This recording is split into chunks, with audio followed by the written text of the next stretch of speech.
Welcome to Mike's Organic Cafe.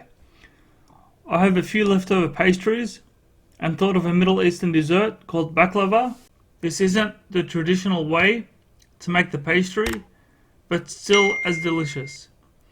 And I'll make the last one with a date stuffing, so it's like the siwwe recipe I made in an early video, but I think this is better than using semolina. The pastry adds elegance to the dessert.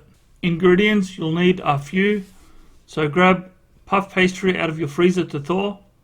I had 3 pieces left, organic walnuts and pistachios and medjool dates, 1 tablespoon of rose water, or if you like use orange blossom, 1 tablespoon of baker's syrup and a 1/4 cup of ghee, and 1 cup of organic Canadian maple syrup, and a baking tray lined with baking paper. Step 1. Preheat your oven to 200 degrees on fan bake, then separately grind your nuts and dates using a food processor. Then in separate bowls, place the walnuts, pistachios and setting the dates aside as they don't need any extra ingredients. Put half the tablespoon of syrup, half the rose water, half the ghee with the walnuts and mix well with a spoon until the mixture becomes sticky.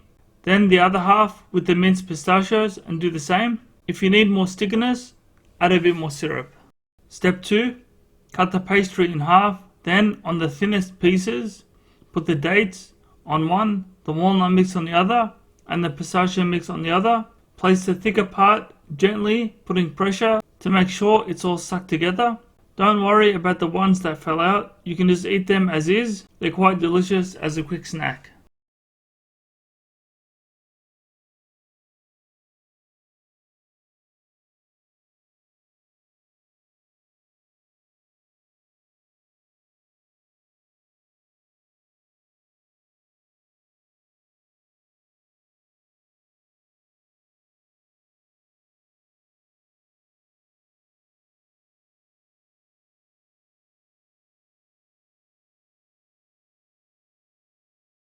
Step 3.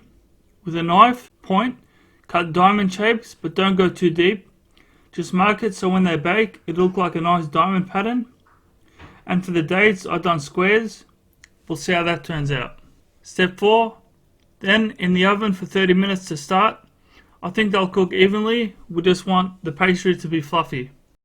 Mine needed a few more minutes, but you should turn the oven off when it reaches 30 minutes. And leave them to get a golden color on top, but they are very fluffy as is. Then take them out and let them cool for a minute. Step 5. Add the maple syrup and serve. Enjoy, and be seeing you in Mike's Organic Cafe for more tasty treats. And by the way, I think this is better than using semolina. It looks better to me and tastes light, not too thick on the palate.